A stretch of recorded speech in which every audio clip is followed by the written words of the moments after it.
안녕하세요. 소심파 투자자입니다. 오늘도 책의 일부분을 들려드리겠습니다. 제목, 차트, 수익은 얻을 수 있는 것이고 손실은 피할 수 없는 것이다. 많은 사람들이 차트를 사용하여 더 좋은 주식을 발견하려고 시도합니다. 나도 차트를 활용하는 방법에 대해 어떻게 생각하느냐는 질문을 종종 받고는 한다. 이에 나는 차트를 읽는다는 건 지식이 만들어낸 것을 찾는 일이라고 대답한다.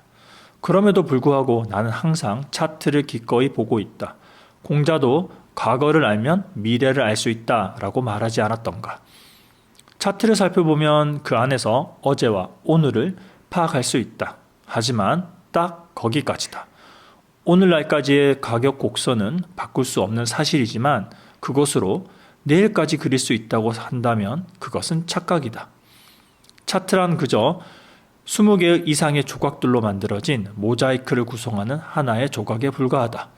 분석은 이런 모자이크를 토대로 통합적으로 이루어져야 한다. 그러므로 헤드라인 숄더 패턴, 이중 천장 패턴, 둥근 바닥 패턴 등 그로테스크한 형태의 차트에 유혹되는 것은 곧 돈을 버리는 길이다. 차트 애용자들은 차트가 움직이며 그리는 지그재그 작은 커브 하나하나를 들여다보며 미래의 곡선이 어떤 모양일지 예측하려고 한다. 이는 정말이지 매우 터무니없는 일이다. 그들은 앞서 언급한 패턴을 이용해 어느 지점에서 주식을 사고 언제 다시 팔아야 할지 결정한다. 하지만 나는 곡선의 어느 지점에서 다시 팔아야 할지, 다시 말해 어떤 가격 수준에서 되팔아야 할지 미리 계산해두고 주식을 산 적이 결탄코 없다. 50% 낮게 아니면 300% 높게 실제로 내가 아는 중개인들 중에도 매일매일 차트 전개에 따라 거래하는 이들이 좋기 수백은 넘었지만 그들 가운데 어느 누구도 큰 수익을 거두지 못했다. 오히려 정반대였다. 그들 중 다수는 얼마 지나지 않아 증권시장에서 자취를 감췄다. 나는 쿨른바흐에서 열린 한 강연에서 이와 같은 사실에 대해 말한 적이 있다. 그러자 한 남자가 자리에서 벌떡 일어나 빈정거리는 말투로 말했다. 코스톨라니 씨, 지금 이 강연회장 밖에는 제 소유인 메르세데스 벤츠 SL이 세워져 있습니다. 그리고 저는 차트를 만드는 사람입니다. 나는 그의 말에 이렇게 응수했다. 그렇군요. 그건 당신이 차트를 판매하기만 하고 그것으로 주식 투자를 하지 않기 때문이겠지요. 물론 차트 애용자도 여기저기서 주식 트렌드를 읽을 수 있다. 증권시장의 경우에는 위로 달리는 말 또는 아래로 달리는 말, 오직 이 두 마리의 말밖에 없다. 그러므로 차트의 유무와는 상관없이 누구라도 찍어서 맞히는 것이 가능하다.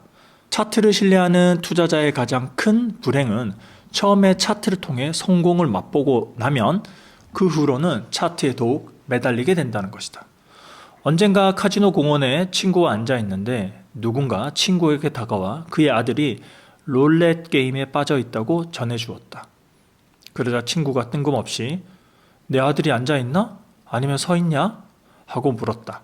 서서 게임을 한다면 이기든 지든 잠시 하고 말겠지만 만약 그의 아들이 앉아 있다면 쉬지 않고 룰렛 게임을 할 것이므로 단 한 푼도 남기지 않고 잃고는 빈 털터리가 될 것이 분명하다는 의미에서였다.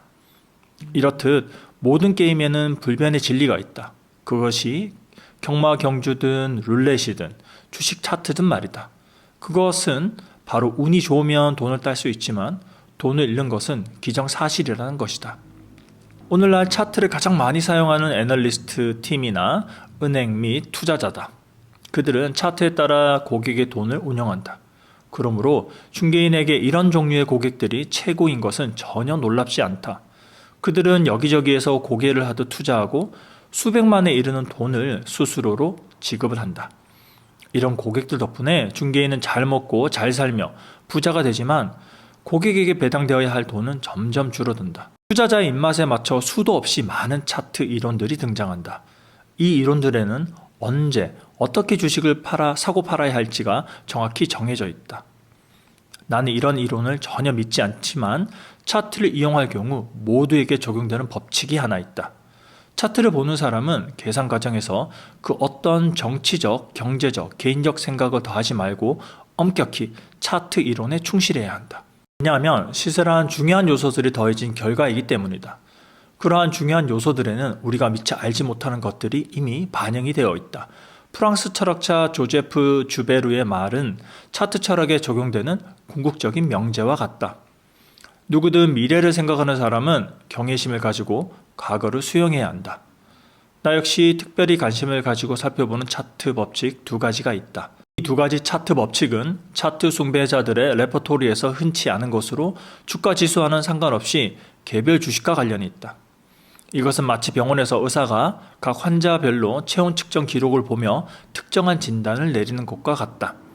모든 환자의 평균 체온을 기록한 것은 진찰과 진단에 아무런 의미가 없다.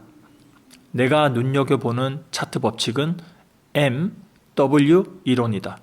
이중 상승이란 마지막 상한가에 다음 시세에 초과되는 것을 뜻한다. 이런 현상이 몇 차례 반복된다면 상승 운동이 이어질 것이라고 결론을 내릴 수 있다. 하지만 차트가 몇 번 M자 형태를 보인다면 이것은 천장, 그러니까 최고에 도달했으므로 더는 뚫고 올라갈 수 없다는 의미다. 이때 많은 양의 주식이 매물로 쏟아진다.